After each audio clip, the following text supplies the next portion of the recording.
캐나다의 수백만여 명이 수면 무호흡증 환자인데도 10명 중 8명이 진단받지 못하는 것으로 나타났습니다. 수면 무호흡증은 수면 중 호흡이 불규칙하거나 일시적으로 멈추는 증상으로 수면 중 기도가 좁아지면서 공기가 통과하기 어려워지며 호흡이 멈추게 되거나 뇌가 신호를 보내지 않으면서 멈추게 됩니다. 이런 환자는 수면 중 스스로 인지하지 못하는 사이 수백 번까지도 숨이 멈추는 것으로 알려졌으며 코골이도 흔한 수면 무호흡증 증상입니다. 캐나다에선 대략 540만 명이 이 질환을 앓고 있는데 10명 중 2명만이 치료를 받고 있습니다. 10년 넘게 수면 부족을 호소했던 연방 공무원 58세 여성은 2개 주에서 폐경기 때문이란 오진을 받았다가 엘버타주에서 수면 무호흡증 진단을 받게 됐습니다. 이 여성은 잠자는 동안 인위적으로 공기를 공급해주는 CPAP를 통해 현재 수면의 질은 상당히 좋아졌다고 전합니다. 이처럼 충분한 잠은 피로를 회복하고 일상생활을 영위할 수 있는 에너지를 줍니다. 보통 7시간에서 8시간이 권장되는데 잠을 자도 개운하지 않는 등 수면 장애가 계속되면 우울증이나 불안 같은 정신 건강 이상은 물론 신체 면역 기능과 자율신경계 이상으로 다양한 질환을 불러올 수 있습니다. 특히 수면 무호흡증을 제때 치료하지 않고 방치하면 당뇨와 고혈압은 물론 장기적으로 뇌졸중이나 심근경색 등의 발병 위험을 높이고 인지장애와 치매에 걸릴 위험도 높아집니다. 캐나다에서 수면 무호흡증 진단 방법은 클리닉에서 잠을 자며 뇌파와 근육활동, 호흡, 산소, 소리 등을 측정하는 수면다원 검사가 있고 집에서도 하는 검사가 있습니다. 수면 무호흡증의 표준치료법으로는 CPAP 양압기가 있는데 이에 대한 지원은 일부 주에서만 가능합니다. 현재 수면 무호흡증 치료비를 지원해 주는 곳은 온타리오와 사스카추완, 매니토바주뿐입니다. 때문에 CPAP를 구입할 경우 온 주민은 $800를 내지만 엘버타 주민은 $2,400를 지불해야 합니다. 이에 전국적인 지원이 필요하다는 요구가 나오는 가운데 이 양압기에 적응하기까지 상당한 시일이 걸리지만 이 시기가 지나면 건강은 물론 삶의 질이 크게 개선되고 인지 능력도 좋아지는 것으로 알려졌습니다. 한편 캐나다와 미국 보건부는 앞서 필립스의 특정 CPAP 기계가 건강에 유해하다며 리콜한 바 있습니다.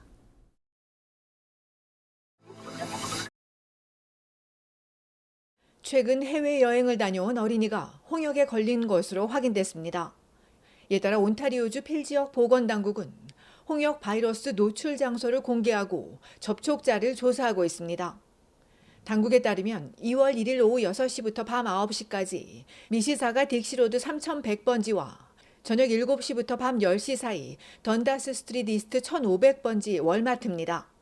이어 3일 새벽 2시부터 아침 7시 사이 미시사가의 트릴리엄 헬스 응급실이고 5일 오전 10시 반부터 오후 4시까지는 던다스 스트리트 이스트 400번지의 400 던다스 메디칼입니다. 이외에도 6일 저녁 7시와 7일 아침 11시 30분은 트릴리엄 헬스 응급실입니다. 당국은 1세 미만의 유아와 예방접종하지 않은 임산부, 면역 체계가 약한 사람은 합병증 위험이 높고 또 홍역을 앓은 적이 없거나 예방접종을 받지 않은 사람은 감염 위험이 매우 높다고 지적했습니다. 이에 이동 동선이 겹치는 경우 예방접종 상태를 확인하고 증상을 주의 깊게 관찰해야 하며 의심 증상이 나타나면 즉시 가정의에게 연락하거나 필지역 보건당국에 연락할 것을 강조했습니다. 홍역에 노출되면 7일부터 21일 이후 고열과 콧물, 기침, 눈 충혈 등 증상이 나타나며 얼굴의 붉은 발진은 4일에서 7일간 지속됩니다.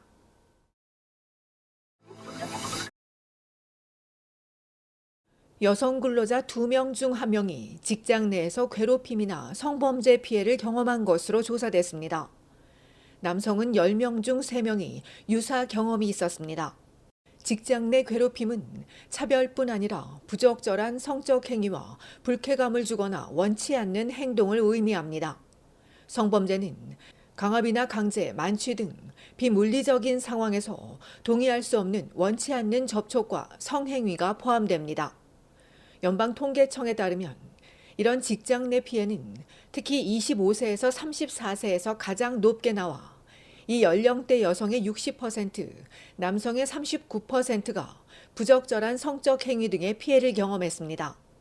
전체적으로 보면 여성의 44%가 부적절한 성적 행동을 경험한 적이 있고 20%는 차별, 성폭행 피해도 13%에 달했습니다.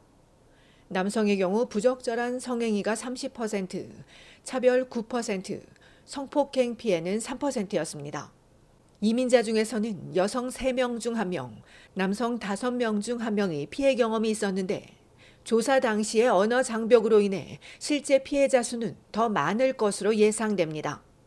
이번 조사에서는 장애인과 여성, 원주민이 직장 내 괴롭힘과 성범죄 피해에 더 취약한 것으로 나타났습니다. 또한 여성 의료 종사자에 대한 직장 내 괴롭힘이 다른 직종의 여성보다 더 많았습니다. 직장 내 괴롭힘의 가장 흔한 유형은 언어폭력입니다. 이 밖에도 여성들 절반 이상은 성희롱 가해자로 고객이나 손님을 꼽았습니다.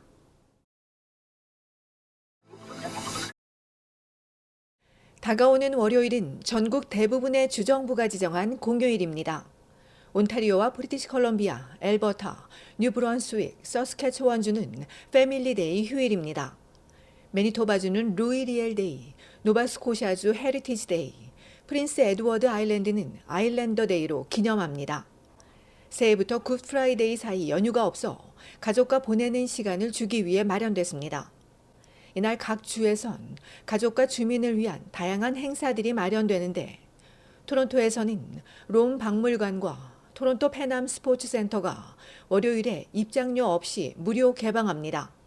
아가칸 박물관은 17일부터 19일까지 무료 입장이고 에이지오 미술관은 25세 이하에, 하키 명예의 전당은 월요일에 어린이는 무료 입장입니다. 또 17일부터 19일까지 온주에선 면허 없이도 낚시를 즐길 수 있습니다.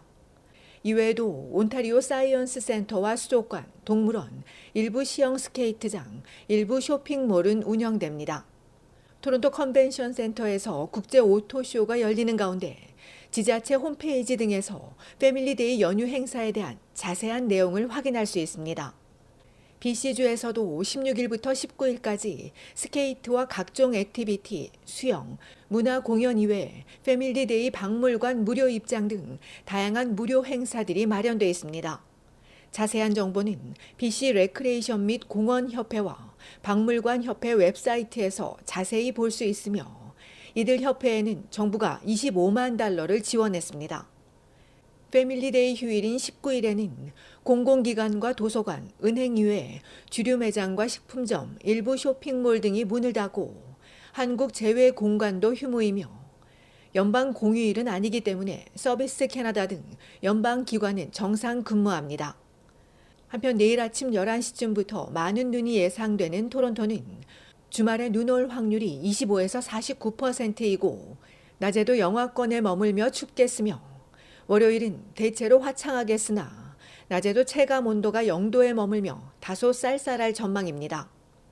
밴쿠버는 금요일은 화창하겠지만 주말에는 흐리고 비 올 확률이 60%이며 가끔 구름이 예상되는 월요일에는 비 올 확률이 25%이고 연휴 내내 낮에도 체감 온도는 3도에서 6도가 예상됩니다.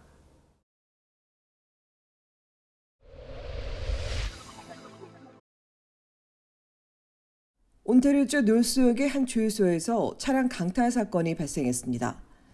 월요일 밤 9시 30분 2인조 일당은 돈밀스 로드와 셰퍼드 애비뉴 이스트에 있는 주유소에서 차 안에 있던 피해자를 강제로 끌어낸 뒤 흉기로 협박해 차를 빼앗아 달아났으나 다음 날 토론토 다운타운 퀸 스트리트 이스트와 자비스 스트리트에서 경찰에게 발각됐습니다. 이곳에서 경찰은 $5,000 이상의 강도와 모조 총기 사용, 집행유예 위반 등의 혐의로 41세와 25세 남성을 체포했습니다.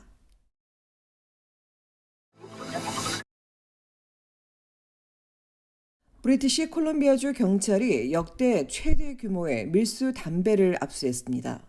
지난해 8월 제보로 시작해 로우 메인랜드와 밴쿠버 아일랜드 남부 전역으로 확대 수사를 벌인 경찰은 지난달 이틀 동안 랭리와 서리, 에버츠포드, 빅토리아 등 7곳에 대한 수색 영장을 집행해 1,100만 달러 상당의 밀수 담배와 권총, 소총, 산탄총 등 총기류 32정, 코카인과 마리화나 등 불법 마약류, 도난당한 차량 8대를 압수했습니다.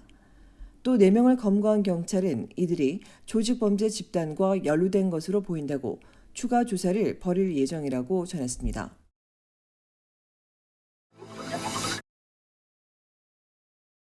온타리오주 토론토 경찰이 지난 월요일 밤 유대계 재단이 세운 마운트 사이나이 병원 앞에서 벌어진 친팔레스타인 시위와 관련해 조사에 착수했습니다.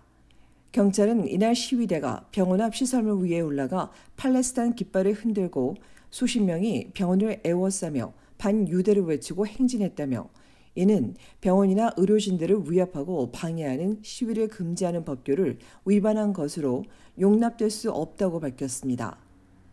덕포드 온주 수상은 병원 앞 시위는 명백한 불법이라고 지적했고 저스틴 트루도 연방 총리는 병원은 진료와 보호를 위한 곳이지 시위 장소가 아니라며 이 같은 반유대주의는 강력히 비난한다고 강조했습니다.